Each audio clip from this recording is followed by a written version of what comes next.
की देख कर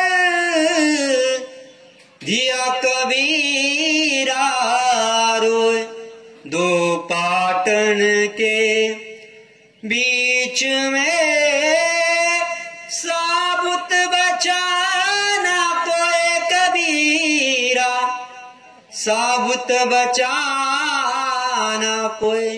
जातय. परवाच्या दिवशी माय माऊल्या तिथं साखर दळत होते. आता तो प्रकारच राहिला नाही. आम्हाला बघायला लहानपणी मिळायचा, आता काय मिळत नाही. त्या जात जेव्हा दळल्या जात त्याच्यात जे दाना टाकल्या जातो पिसल्याच जात. मग कोण वाचतो? जो त्या खुट्या शेजारी राहत होतो. परमेश्वर आपल्या जगाचा खुटा आहे, त्याला धरून राहा तर वाचाल, बाकी कोणीही नाही. म्हणून आपल्याला जाणीव झाली पाहिजे. आणि सगळ्यांना जाणीव होते असं नाही. ज्याला जाणीव होते, ज्याला मरण समय कळतो आणि जो देवाच्या मार्गावर निघतो तोच या संसारातून वाचू शकतो. दुसरा कोणी वाचू शकणार नाही. आणि तुम्ही सगळे वाचणार आहे, सगळे दीक्षा घेणार आहे असं मी देवाला सांगतो. कोण शेवटी घेईल, कोण आता घेईल, कोण नंतर घेईल. काल 2 दीक्षा झाल्या, आज 2 आहे, उद्या 2 आहे. 6 जीव धर्माला लागले ना, सगळ्यांसाठी टाळ्या झाल्या पाहिजे जे घेणार आहे. ईश्वराच्या मार्गावरती निघाले, लय आनंदाची गोष्ट आहे. जेव्हा नवरदेवाला वाजत गाजत बघितलं मी की मला ते बघून हसू येतं. बाप म्हणतो माझी जिरली आता तरी जिरवायची. मी आना आना आना आना आना मध्ये थंड झालो, आता तुला. आणि वाजत गाजत साधा नाही, सगळे नाचतात. आमचं वाटणं झालं, तुझं पण झालं पाहिजे. जेव्हा ते लग्नाच्या वरातीत बघतो ना तेव्हा तिथं तो हसत असतो. मला ते बघितलं का हसूच देवा, नंतर रडणार आहे. घे हसून, आता शेवटची वेळ आहे. ज्याला कळलं तो सुटला. आणि तुम्ही सर्व देवाचे आवडते आहात, तुम्ही सर्वांनी दीक्षा घ्याल, घेतील अशी देवाला मी प्रार्थना करतो. पण ती जाणीव आपल्याला होणं गरजेचं आहे. वृश्चिक दुःख दर्शने देवता संबंधी महादेवबा अनुसरणी वर प्रदान. हे जे महादेवबा आहे ना त्यांना तेच कळलं, जीवनाची नश्वरता कळली. आपल्या हातात नाहीये जगणं हे त्यांना कळलं. एक वेळ देवता संबंधी महादेवबा आपुला घरी जेवित होते. एका वेळेला देवता संबंधी म्हणजे श्री प्रभू बाबांचा संबंध ज्यांना झालेला होता ते भटोबासांचे मावस भाऊ घरी आपल्या घरात जेवण करत होते. तया कारणे तयाची ब्राह्मणी मीठ आणू गेली. जेवण करत असताना भाजीत मीठ कमी होतं म्हणून त्यांची ब्राह्मणी म्हणजे पत्नी घरामध्ये तिथल्या तिथेच वसरीतून स्वयंपाकघरात मीठ आणायला गेली. तेव्हा ते विंचुवे खादली. थोडासा अंधार असेल किंवा जुन्या काळी घरात विंचू निघणं सामान्य होतं. आणि विंचू तिला चावला. आणि महादेव बाये म्हणितले. विंचू चावल्यानंतर ती ओरडली असेल, दुःख झालं असेल, पण ती चावल्याबरोबर महादेव बाबा म्हणतात, लक्षात आलं त्यांच्या, हेची जरी सरपू खाता तरी कवणीये मायेचा पोटी रिगता. तिला विंचू चावलाय. विंचवाऐवजी जर सापानं चावला असतं तर आयुष्य संपलं असतं. कवणीये मायेचा पोटी म्हणजे नरकालाच जावं लागलं असतं. आणि मग माता अकाईसे महादेवबा आणि तयाची ब्राह्मणी ऐसे तिघे भटोबासा पासी आली. जीवनात कुठल्याही वेळेचा काहीही भरवसा नाही. सरपा चावल्यानंतर आपलं जीवन संपलं असतं, त्याऐवजी तिला विंचू चावला याची त्यांना नश्वरता जीवनाची कळती. आणि आईसह पत्नीसह ते दीक्षेला निघून येतात. भिक्षा केली. स्मृतीस्थळामध्ये मी पहिल्याही दिवशी सांगितलं, भिक्षा केली म्हणजे ही भिक्षा नाही, तर भिक्षा केली म्हणजे काय, दीक्षा घेतली, अनुसरण घेतलं. भटोबासी म्हणितले आणि त्यांनी प्रसंग सांगितला. आणि प्रसंग सांगितल्यानंतर बटोबास त्यांना म्हणतात, तुझी भिक्षा सिद्धी जाईल. तुझं जे अनुसरण आहे ते सिद्धात म्हणजे शेवटपर्यंत जाईल. परमेश्वर तुझ्या अनुसरणाचा स्वीकार करतील. मग गुरुकुळ सर्व मार्गातले तया ते देवता संबंधी महादेव बा म्हणती. देवता, परमेश्वरालाही देवता म्हटलं जात असतं. दिवा हा धातू प्रकाशी वरते. परमेश्वराकडेही प्रकाश आहे, पंचप्रकार आहे, म्हणून तो शब्द चालतो. जसं मोठे बाबा बाबाच, आणि धनंजय बाबा चालतो, पण बाबा कोण आहे खरे? मोठे बाबा. तसं देवता हा शब्द परमेश्वराला चालतो. श्री प्रभू बाबांचा संबंध त्यांना झालेला होता, म्हणून त्यांना देवता संबंधी ऐसे म्हणायचे. ऐसे म्हणती तयासी दिडू वेडा श्री प्रभूचा संबंध होता म्हणून. श्री प्रभू बाबांच्या सन्निधानामध्ये भक्तजनांना व्यापार वाटून दिलेले होते. आणि मग श्री प्रभू बाबांचं आरोग्य झाल्यानंतर, भोजन झाल्यानंतर शतपावली करण्यासाठी एक भक्त हात द्यायचे. त्या दिवशी यांनी दिला. 1.5 वेळा झाल्यानंतर श्री प्रभू बाबांच्या लक्षात आला, हा तो नाही जो रोज करवतो, आणि मग तो हात सोडला. म्हणून हे आकाईसाचे पुत्र, बटोबासाचे माऊस भाऊ, मावस भाऊ होते, यातेची गोरीचा गोरा म्हणणे. श्री प्रभू बाबांनी यांना गोरीचा गोरा म्हटलेलं आहे. आता या ठिकाणी सगळ्यांना असा योग येत नाही. विंचू चावला, त्यांना जाणीव झाली. ज्याच्यावरती परमेश्वराची कणव असते त्यालाच असा योग येतो.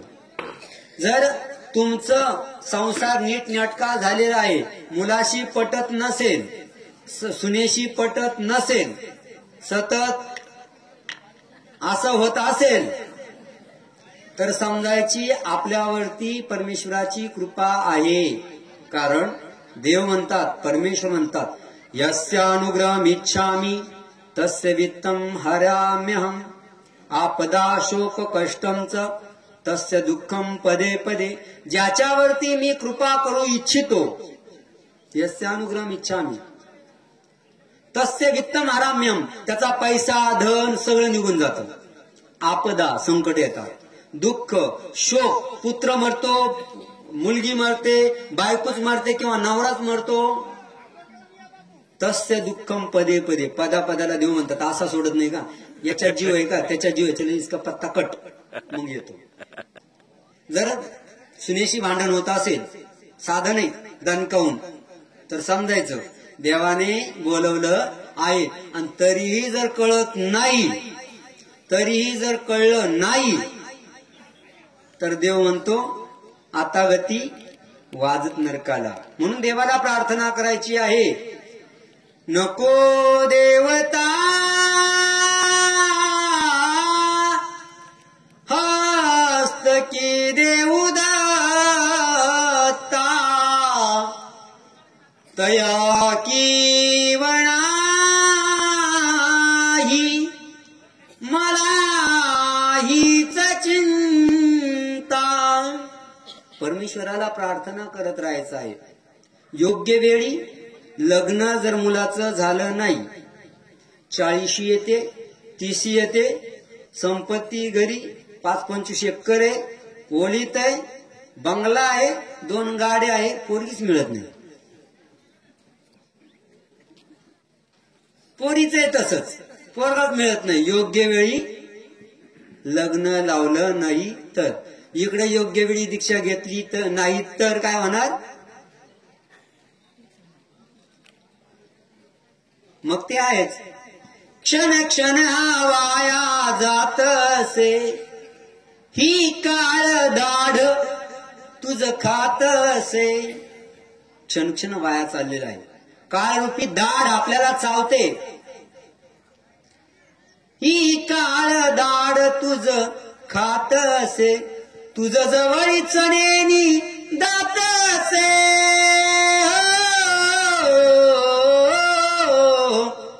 तुझ जवळीच नेनी दात असेही काळदार तू फोड आता ही माया ममता तोड आता हा संसार सारा सोड आता तुझी वाट पाहतो स्वामी सखा त्यासी नाते जोड आता ही महादेव वासांना कळलं की विंचू ऐवजी जर सापानं तिला चावलं असतं जागेवरती गेली असती ना, कारण मीठ आणाय कोणासाठी गेली होती? माझ्यासाठी. ती तर नरकाला गेलीच असती, पण मी सुद्धा नरकाला गेलो असतो असं त्यांच्या लक्षात आलं. ते परमेश्वराला अनुसरले. चांगदेव भट्ट प्रीती विधान श्रवणी सूचिका अनुवादू. चांगदेव भट्टांनी प्रेमाचं पालन केलं समोरच्यांच्या, म्हणून प्रीती पाळल्याचं विधान भट्टोबासांनी केलं. काल तसंच झालं. प्रत्येक जणाला तिळगुळ घ्या, गोड गोड बोला. तिळगुळ मी सुरुवातीला 2-4 घेतले, आता तिळगुळ यायचं थांबनाच. प्रत्येक म्हणून बाबा एक तरी खा, एक तरी खा, एक तरी खा. शेवटी एक तरी खा, एक तरी खा म्हणलं. आता हे यांचं प्रीतिविधान सांगता सांगता मी इतका गोड व्हायचं की शेवटी डॉक्टर म्हणायचं तुम्ही लयच गोड निघाले, मुंगळीच लागणार तुम्हाला. तिळगुळ घ्या, गोड गोड बोला. तिळगुळ घ्या, गोड गोड बोला. शेवटी एका आजीला म्हटलं, आई तुमचा ना आमचा बांध काय शेजारी नाहीये, शेजारी घर पण नाहीये, त्यामुळे मी तुमच्याशी गोडच बोलणार, पण तीळ नका देऊ. आता आपल्याला प्रेमाचं पालन करायचं आहे, पण बाबांना आग्रह करताना जसं आम्ही वाढायला जात असतो, आम्हाला बरोबर कळतं समोरच्याचं पोट किती भरले. कसं का बाबा? तो सुरुवातीला चालता चालत नको बाबा कशाला, हात इकडे राहतो बरं का. एक गुलाबजाम घ्या, नको बाबा राहू दे, नको ना, हात इकडे राहतो. मग तेव्हा आम्ही एक ठेवून देतो. पुन्हा एक नको बाबा, तेव्हा कळतं एक अजून चालेल. मग पुन्हा असा एवढा राहतो, नको बाबा इथून गॅप राहतो. पुन्हा एक चालतो. तो जेव्हा असं करतो नको ना बाबा, मग कळायचं आता खरंच नाही पाहिजे. हे ओळखायचं असतं.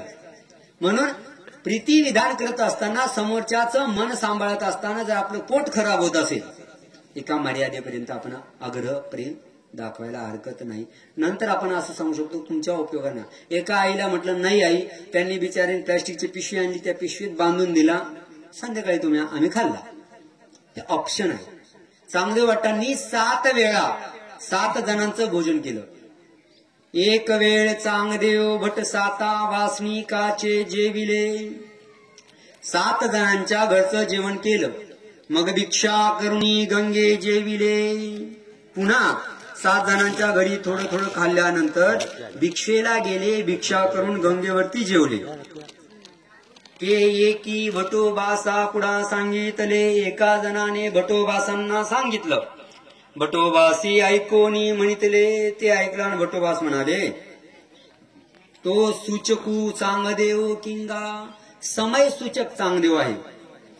एकी वासना तो तोषू चांगदेव किंगा. संतुष्ट करणारा चांगदेव आहे. हे चांगदेव भट्ट तेच जे स्वामींच्या सन्निधानामध्ये होते, ज्यांना स्वामींनी सांगितलं बाबा रे माझ्या सन्निधानातून घरी चालला, दिवसभर माझी आठवण कर. नाही दिवसभर, अर्धा दिवस कर. नाही अर्धा दिवस 6 तास कर. नाही 6 तास 3 तास कर. नाही 3 तास 3 वेळा तरी कर. किती पर्याय दिले देवाने, आणि त्याच्यात आपली बोंबच असते. देवाने पर्याय खूप दिलेले आहे, पण त्याचा पाहिजे तसा स्वीकार करत नाही. पण देवाबद्दल जर आवडी असेल, ज्ञानाची गरज आहे का? हो, खूप गरज आहे. पण ज्ञानापेक्षा प्रेमाची जास्त गरज आहे. ज्ञान म्हणजे पायऱ्यांनी वर चढत जाणं, आणि प्रेम म्हणजे लिफ्ट मध्ये जाणं.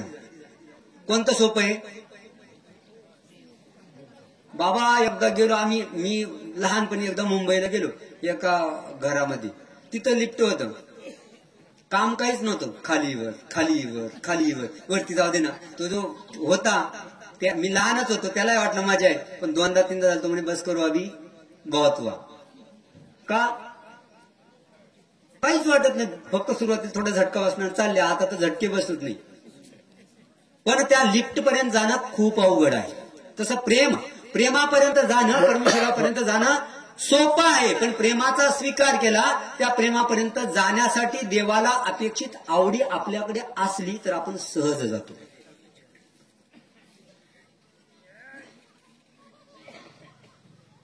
तुला पाहुनी रिंगणीचे तुला पाहुनी रिंगणीचे फूल फुलत गेली, तव दृष्टीचा परिसला गेला, सोन्याचे झाले दयाळा, सोन्याचे झाले. नाव आहे लाईसा.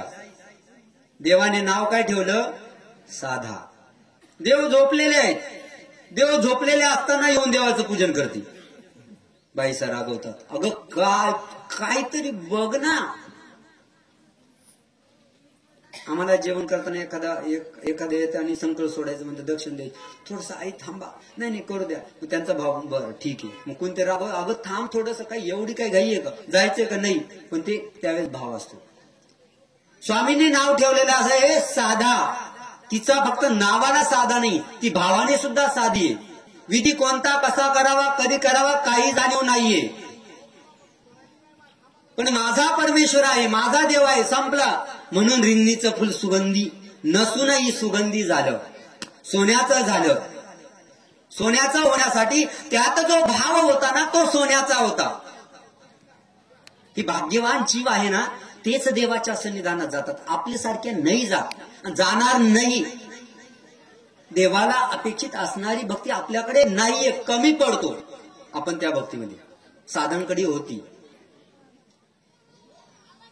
भाव इतका उच्च होता, इतका उच्च कोटीचा होता की देवाला प्रसन्न करण्याचं सामर्थ्य साधाईसांच्या वागण्यात, साधाईसांच्या दृढ निश्चयात होतं. आमचे सर्वज्ञ जीवा उद्धरणी अवतार होते. ते प्रसन्न होत होते.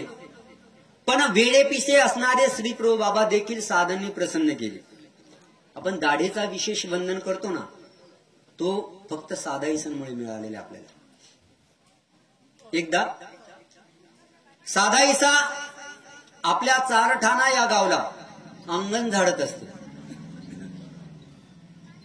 अंगण झाडत असताना रिद्धपुरावरून, परमेश्वरपुरावरून काही भक्तिजन येत आहेत. आणि भक्तजन आल्याबरोबर साधेला विचारतायत, साधात यांना विचारतायत, का रे बाबा, परमेश्वरपुरावरून, रुद्धपुरावरून आलास? ते म्हणतो, हो माते, रुद्धपुरावरून आलो. श्रीप्रभू बाबा, परिवार सगळे बरे आहे का? कसले बरे? का, काय झालं? अगं गेल्या 10 दिवसांपासून श्रीप्रभू बाबांनी अन्न पाणी ग्रहण केलेले नाहीये, जीवन भोजन आरोग्य केलेले नाही, पाणी सुद्धा पिलेले नाहीये. सारखे पहुड स्वीकारलेल्या, पडून राहिलेले, झोपलेले, आणि अन्न पाणी ग्रहण केलेलं नाहीये, पडून आहे हे ऐकल्याबरोबर साधाईसांच्या अंगात असं वियोग दाटून येतो. अरे बापरे, परमेश्वराचं 10 दिवसापासून उपोषण धरलेलं आहे, उपाशी आहे, आणि मी कुशाल संसारामध्ये रमलेली आहे. त्या वाक्याबरोबर हातातला झाडू टाकून देते आणि तडक रिद्धपूरच्या मार्गाने निघते. ना चपला घेते, ना काही सामान घेते. माझा श्री प्रभू बाबा 10 दिवसांपासून उपाशी असताना मी संसारामध्ये 3 टाइम खाते, मस्त संसारात राहते, माझ्या जगण्याला अर्थ काय? तडक श्री प्रभूंच्या भेटीला साधा निघते. खूप वेळपर्यंत चालत राहते. रात्री एका घरी थांबायला लागते. ती तिथली ब्राह्मणी थांबू देत नाही. नकार देत असतानाही त्यांच्या ओसरीला साधायचा मुक्कामास राहते. दुसऱ्या दिवशी उठते, रिद्धपूरच्या रस्त्याने निघते. सोबत काही नाही, जेवणाची व्यवस्था केलेली नाहीये, कसलीच नाही, फक्त एकच तळमळ आहे. श्रीप्रभू बाबा उदास आहे, त्यांना भेटायला हवं आणि निघालेले आहे. कोणी रस्त्याने काही दिलं पटकन ते खायचं आणि पुढे चालायचं. 1 दिवस झालाय, 2 दिवस झालाय, पायात वाहन नाही, आणि 6वा दिवस झाले, 7वा दिवस झालेला आहे. 8व्या दिवशी उठते आणि निश्चय करते, संकल्प करते, आज काहीही झालं तरी श्री प्रभू बाबांच्या ताटातला ताट प्रसाद मिळाल्याशिवाय भोजन करणार नाही. पाणी सुद्धा श्री प्रभू बाबांचे चरण धुतलेले पाणीच ग्रहण करील. नाही काही झालं तरी चालेल, प्राण गेला तरी बेहतर. तडप आहे, दुःख आहे, श्री प्रभू बाबांबद्दल प्रार्थना आहे. देवा, सर्वज्ञ श्री चक्रधर स्वामी मला सोडून गेले, त्यांनी साधाईसा हे नाव दिलं, माझी रिंगणीची फुले त्यांनी स्वीकार केली. तुमच्या सन्निधानातही मी अनेकदा आले, परंतु तुम्ही नाराज का झाले? माझं चुकलं का? मी संसारात राहिले म्हणून तुम्ही नाराज आहात का? तुम्ही मला का निराधार करून जातात? तळमळ आहे, दुःख आहे, संसारात अडकल्याबद्दल प्रायश्चित आहे. श्रीप्रभू बाबांच्या भेटीची ओढ आहे. सकाळीच उठली, निघाली, चालू लागली. रोज झुंझुरक निघायच्या आत चालायची, रात्री अंधार पडेपर्यंत चालायची, दुपारचं टळटळीत असणारं ऊनही झेलत चालायची. त्या दिवशी सकाळी लवकर उठली. काहीही झालं तरी चालेल, प्राण गेला तरी चालेल, पण आज श्रीप्रभू बाबांचं चरणोदक म्हणून पाणी आणि प्रसाद म्हणून भोजन, तरच, नाही तर थांबणार नाही. या संसार आहे, संसाराचं काय, जाणारच आहे. गेला तर गेला, हे देह गेलं तर गेलं, हे शरीर गेलं तरी चालेल, पण आज देवाचं चरणोदक घेतल्याशिवाय पाणी पिणार नाही हा निश्चय आहे. निघाली, थोडा वेळ चालली आणि चालता चालता भला मोठा बाबळीचा काटा पायात रुतला, इतका जोरात रुतला की ती सनक डोक्यात गेली. चालता येईना, उभं राहून चालायला लागली, धडकन पडली. थोडा अजून पुढे गेली, धडकन पुन्हा पडली. चालताच येईना, वेदना ठणठण ठणठण ठणठण करतायत. साधाईसांना काही कळना, काय करावं, कसं करावं. आता श्रीप्रभू बाबांचं दर्शन कसं होणार? नाही थांबणार. आणि मनात विचार करते, देवा, आज तू माझी परीक्षा बघतोय ना, मी तुझ्या परीक्षेत पास होणार. देह गेला तरी चालेल, नाही थांबणार. आणि खरकत खरकत साधा माऊली निघालेली आहे.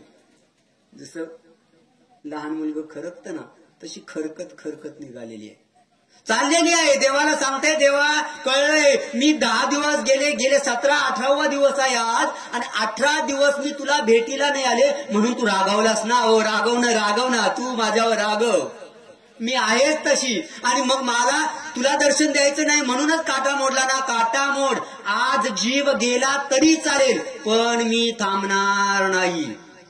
चाललेली आहे हळूहळू. ऊन डोक्यावरती आले, टळटळीत ऊन आहे, कडक ऊन आहे, घसा कोरडा पडलेला आहे. भूक, कावळे कावकाव करताय, भूक लागलेली. पोटाला सांगते, अरे आयुष्यभर तुला दिलेलं आहे, पाणी पाजलेलं आहे, जेवण दिलेलं आहे, आज नाही तुझे चाळे सहन करून घेणार. आज तुझं कुठलंही नाटक सहन करून घेणार नाही. आज श्रीप्रभू बाबांचं दर्शन घेतल्याशिवाय थांबणार नाही. आणि माझा दोष नाही, हा जो काटा रुतलाय ना, त्याच्यामुळे तुला उशीर होते. मी काही करू शकणार नाही, मी जाणार आहे, खरकत जाईल, सोलटेल, फुपाटा भरेल, कपडे घाण होतील, काय व्हायचं ते होऊ दे, आज थांबणार नाही. देवाला प्रार्थना करते, देवा, तुझ्या भेटीला जेव्हा मी निश्चय करून निघाले तेव्हाच तू अडथळा आणलास का रे बाबा?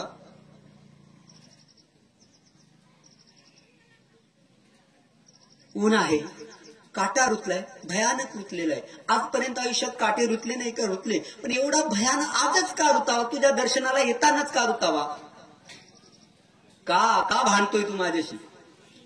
तुझा माझा देवा करे वैरकार, तुझा माझा देवा करे वैरकार, दुःखाचे डोंगर दाखवीसी, तुझा माझा देवा. कुठल्या जन्मीचा वैर साधतोय देवा मला ठाऊक आहे. अनंत जन्मामध्ये मी तुझा त्याग करून मी देवतेला शरण गेले. एका जन्मामध्ये तुम्ही मला ज्ञान दिले, ज्ञान देऊन जीव देवता प्रपंच परमेश्वर यांची जाणीव करून दिली. तू सन्निधानही दिलं असेल, आणि त्या जन्मात मी तुला सोडून देवतेची भक्ती केली म्हणून तू रागवला आहे ना. रागव, पण लक्षात ठेव, ही ती साधा नाही, त्या जन्मातला हा जीव नाही, ही या जन्मातली साधा आहे. आज इथे तळमळून तडफडून पाण्याशिवाय देह गेला तरी चालेल, पायात काय अंगात काटा घुसला तरी चालेल, पण जीव जाईपर्यंत तुझ्या दर्शनाला आल्याशिवाय थांबणार नाही. जिथे जीव जाईल ना तिथून तुझी जबाबदारी, पण जोपर्यंत माझ्या देहात जीव आहे, प्राण आहे, तोपर्यंत मी थांबणार नाही. आणि निघालेली आहे, खरकत निघालेली आहे, चालते, ऊन आहे, घसापोडा पडलेला आहे, भूक लागलेली, कशाचंच भान नाही, फक्त श्रीप्रभू बाबांच्या लीळा आठवते. देवाने एक दिवस लाखाची भाकर स्वीकार केली, अशा श्रीप्रभू बाबांच्या सगळ्या लीळा आठवत आहे. स्वामींबद्दलही दुःख होत आहे की माझा सर्वज्ञ श्री चक्रधर स्वामी सोडून गेला, मला अनाथ केलं, पण अनाथ करताना तुमच्या सांभाळी करून गेलाय, आणि तुम्ही आता अनाथ करा. नाही, मी तुमच्या अगोदर जाईन, नाही तर तुम्हाला प्रवृत्ती भंग करायला लागेल. साधा निघालेली आहे. आणि एवढा जेव्हा दृढ निश्चय आहे, प्राण घसा कोरडा पडलेला आहे, जीभ कोरडी पडलेली आहे, आणि अशा वेळेला तिचा थांबत नाही, चालते, आणि माझा परमेश्वर हाडतो, इथे हाडतो. आणि त्या वेळेला एक घोडसार येतो, आई कुठे चाललात? आले, अरे बाबा मी रुद्रपूरला झाले श्रीप्रभू बाबांच्या भेटीला, चला मी तुम्हाला सोडतो. स्वतः पायी पायी चालतो, साधांना घोड्यावरती बसवतो, आणि श्रीप्रभू बाबांच्या भेटीला रुद्रपूरच्या महाद्वारात नेऊन सोडतो, आणि तो गायब होतो. परमेश्वराला श्रीप्रभू बाबांना तिच्या भक्ती पुढे नमतं घ्यावं लागलं, आणि तिच्या सेवेसाठी एका देवतेला घोडेश्वर म्हणून पाठवावं लागलं. एवढ्या भक्तीचं सामर्थ्य, एवढी मोठी पावर तिच्या भक्तीमध्ये होती साधांच्या. देव 2 पावलं माघारी आला, अंत नाही पाहिला तिचा. साधेला आल्याबरोबर बघतात, समोर भट्टुबास येतात आणि तिला बघतात, अगं साधा आली, देवाची आवडती साधा आली. ज्या साधेवरती दोन्ही देव प्रसन्न होते ना, ती साधा आलेली. साधा बघ श्रीप्रभू बाबा 18 दिवसापासून काहीच खाल्लेलं नाहीये, आम्ही सगळे विनंती करून थकलेलो आहे. अगं मला सर्वज्ञ श्री चक्रधर स्वामींनी पोरकं केलं, श्रीप्रभू बाबांच्या संभाळी घातलं, आणि तोही श्रीप्रभू चाललेला आहे.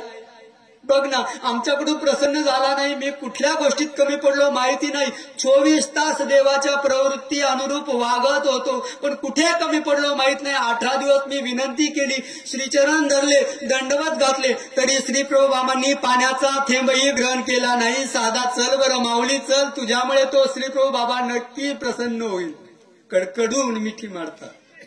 समोरून मायंबट्टा येतात, आणि मायंबट्टाना गैवरून येतं, अरे बापरे देवाची साधा आलेली, हिच्यावर नक्की देव प्रसन्न आहे, माझ्यावरती नाहीये. मी देवासाठी संसार सोडला, सोन्याचं दुकान टाकल्यानंतरही लोक मला इतकी चिटकी भिक्षा देत होती, ते मी ग्रहण करत होतो. माझे श्रीप्रभू बाबा माझा सुंदर घोडा आहे म्हणून माझ्यावरती थाप मारत होते, पण माहिती नाही ग साधा कशामुळे उदास झालेले आहे. 18 दिवसापासून मी विनंती केली, माझ्या विनंतीचा स्वीकार करणं. महादायसा दिसल्यानंतर महादायसांनी अंबरडा फोडलेला आहे, कडकडून मिठी मारलेली. चल ग येलो चल, तू सांग श्रीप्रभू बाबांना कशामुळे. अगं एकदा मी न विचारता डोक्यावरती तेल टाकल्यानंतर नाराज झाले, पण विनंती केली, श्रीचरण धरले, त्यावेळेस स्वतःहून मर्दना मादनेसाठी मला श्रीप्रभू बाबांनी 2-2 वेळेला आपला श्रीकर दिला. आता मात्र नाही ग, नाही, ते उदास झालेले. दिरड्यांचा स्वीकार केला, अमृत फळांचा स्वीकार केला, कधी वेळ प्रसंगी लाडाने शिवी सुद्धा दिली, पण आता मारतही नाही, शिवी देत नाही, बोलतही नाही, आणि विनंतीचा स्वीकार करत नाही. चल ग माये तू चल, माझ्या सखे सांगाती चल, त्या श्रीप्रभू बाबांना प्रसन्न कर. आणि समोर जेव्हा आबाईसा येतात, आबाईसा तिला बघतात, आणि ये ना ग बघ, मंचकावरती पहुडलेले आहेत. 18 दिवस झाले ग, 18 दिवस झाले. ये रे माझा हा श्रीप्रभू बाबा प्रत्येक गोष्ट माझी ऐकायचा, कुणाचंच ऐकत नव्हतं, पण मी सांगितलं जी गोसावी स्वीकार करायचे. माझ्या चक्रधरांनी मला वर दिला होता की तुम्हाला श्रीप्रभूची सेवा घडेल, त्यांच्या प्रवृत्तीनुसार तुम्ही वागाल, तुमच्याकडून सेवा होईल. आणि त्यांनी त्या विनंतीचा स्वीकारही केला, प्रत्येक गोष्ट विनंती केली का ऐकायचे, पण माहिती नाही का कुठे कमी पडले, कोणत्या गोष्टीत माझं कोणता अविधी आडला, कोणत्या जन्माचं पाप उभं राहिलं ठाऊक नाही. 18 दिवस झाले ग मंचकावरून उठले नाही. चल ग साधे येलो चल. कसा कोरडा पडलेला आहे साधांचा, तोंडातून शब्द फुटत नाहीये. उन्हाने सगळा चेहरा कोमजून गेलेला आहे, भुकेने. कपडे काहीशे मळीन उशीळ झालेले आहेत, शब्दही बोलवत नाहीये. आणि साधेचं ते रूप बघून आबाईसा स्वतःला सावरत म्हणतात, अगं तुला तहान लागलेली दिसते, चल बरं चल चल तू थोडं पाणी पी. ती म्हणते, नाही ग आई, माझा परमपिता परमेश्वर 18 दिवसापासून बिना पाण्याचा असताना मी कसं पाणी पिऊ. मग आता नाही, मी प्रण केलेला आहे, जीव गेला तरी चालेल, देह संपला तरी चालेल, या देहाचा अंत झालेला तरी चालेल, पण श्री प्रभूंचे श्रीचरण प्रक्षालन केल्याशिवाय चरणोदक तेच माझ्यासाठी पाणी आहे. नाहीतर मी नाही घेणार, काही झालं ते चालेल, नको मला आग्रह करू नको. तिचा तो दृढ निश्चय ऐकल्यानंतर आभाईसा श्रीप्रभू बाबांकडे जातात. जी जी देवा, गोसावियाची दासी येल्लो आली असेल. ती म्हणते, जोपर्यंत मला देवाचं चरणोदक मिळत नाही तोपर्यंत मी पाणी पिणार नाही. ती कासावीस झालेली देवा. जर थोडा वेळ पाणी नाही दिलं ना तर ती कदाचित देह त्याग करू शकते देवा. आणि 18 दिवस माझा झोपलेला परमेश्वर कुणाच्याही विनंतीचा, ज्यांनी आपलं अख्खा आयुष्य दिलेलं आहे, अख्खा जन्म दिलेला आहे, 24 तास दिलेले आहे, त्या कुणाच्याच विनंतीचा स्वीकार न करणारा परब्रह्म परमेश्वर निर्गुण प्रभू श्रीप्रभू बाबा धडकन उठून बसले आणि ना म्हणे चरणोदक काढ म्हणे. आणि श्रीप्रभू बाबा पटकन उठून बसले. साधेच्या भक्तीमधली पावर, तिना केलेला निश्चय, तिला चरणोदक दिलेला आहे. चरण उदक घेतल्यानंतर आई आबाई सांगते, आई ग थोडस जेवण करून घे, भूक लागलेली असेल. ती सगळं सांगते. आज निश्चयच असा आहे की जेव्हा स्वामींनी भोजन केल्यानंतर श्रीप्रभू बाबांनी त्यांच्या ताटातला ताट प्रसाद, हेच माझ्यासाठी भोजन आहे. नाही तर नाही ग, काय करते या देहाला सांभाळून, इतकी वर्ष सांभाळलं, काही मिळालं का. आता माझा श्रीप्रभू बाबा उदास असताना कसं कसं कसं करू सांग बरं, कसं खाऊ, कसं जेवू. आणि आबाईसा पुन्हा श्रीप्रभू बाबांकडे जातात. देवा, तुमची दासी येलोय ना, तिला भूक लागलेली आहे, तळमळलेली आहे, सकाळपासून काही खाल्लेलं नाही, गेले 8 दिवस झाले ती निघालेली, पोटभर भोजनही केले नाही, तिला भोजन पाहिजे. मात्र ती म्हणती, श्रीप्रभू बाबांनी भोजन केल्यानंतर ताटात उरलेला प्रसाद हेच माझ्यासाठी भोजन आहे. पुन्हा श्रीप्रभू, अगं आणि ना म्हणे, 18 दिवस झोपणारा परमेश्वर उठून बसलेला आहे, 18 दिवस अन्न पाणी ग्रहण करणारा परमेश्वर आरोग्यासाठी तयार झालेला आहे. का तयार झाला? कारण की साधेनं जो निश्चय केलेला होता तो कुठल्याही भक्ताने 18 दिवस केलेला नव्हता.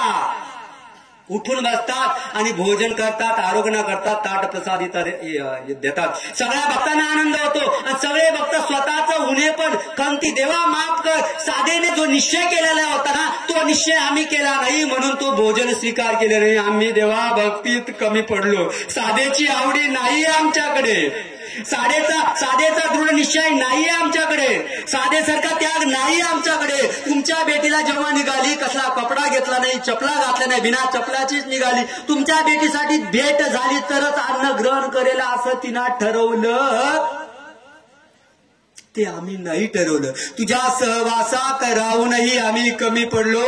हे श्रीप्रभू बाबा भाग्यवान ती साधा. श्रीप्रभू बाबांचे सर्वजण श्रीचरण धरताय. जे दुःखी वातावरण झालेलं होतं, सगळे आनंदी होत आहेत आणि देवाला विनंती करतायत. आणि मग त्या साधेला स्वामींनी त्याच मुक्कामामध्ये दाढ, नख, केशकळाप असे विशेष दिले. धन्य ती साधा माता, जिला देवाला प्रसन्न करण्याचं माध्यम माहिती होतं. देवाला अन्नपाणी खाण्यासाठी कुठेतरी मजबूर केलं, एवढा दृढ निश्चय केला, एवढा देवावरती विश्वास दाखवला. नाही, देव नाहीये तर मी नाहीये, देवाशिवाय माझं जगणं व्यर्थ आहे. 18 दिवस भोजन केलं नाही आणि मी खुशाल खाते.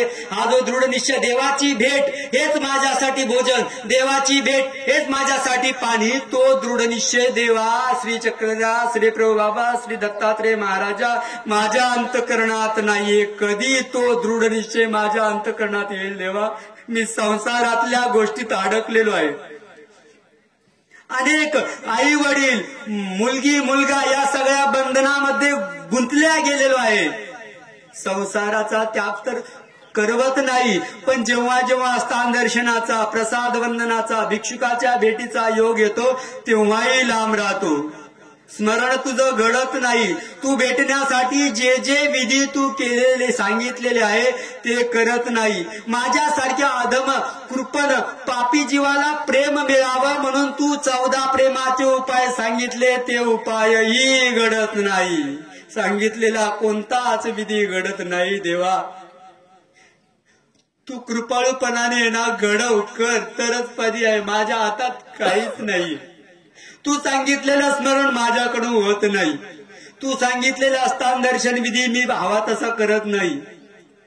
तू सांगितलं अरे उठ, निदान दिवसभर नाही, निदान 3 वेळा तरी नामस्मरण कर, ते नामस्मरणही माझ्याकडे होत नाही.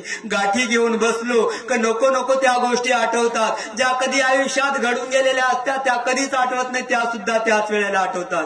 मन भरकटतं. स्मरणाला बसलो का जणू कधी एखाद्या वनात, अरण्यात, स्मशानात नेऊन टाकले असं वाटतं. तुझ्या स्मरणाची गोडी नाही, तुझ्या लीला श्रवणाची गोडी नाही, तुझ्या नामाची गोडी नाही, तुझ्या वासनिकाची गोडी नाही, तुझ्या भिक्षुकाची गोडी नाही, तुझ्या प्रसादाची गोडी नाही, तुझ्या ज्ञान श्रवणाची गोडी नाही. हे शरीर तुझ्या कुठल्याच गोष्टीला उपयोगी जात नाही. माझं मनही देवा उपयोग जात नाही. म्हणून हे साधन दात्या परब्रह्म परमेश्वरा सर्वज्ञ श्री चक्रधरा राया माझी हात जोडून साष्टांग दंडवत घालून प्रार्थना आहे. तू कृपाळू आहे. साधेवर जसा कृपेचा वर्षाव केला, तिच्या भक्तीने प्रसन्न झाला, तशी त्या साधा माऊलीची भक्ती माझ्या अंतकरणात येऊ दे, माझ्या वागण्यात येऊ दे आणि माझ्यावरतीही तू देवा प्रसन्न हो. मला वर दे माझ्या चक्र माझी विनंती आहे. दंडवत करतो.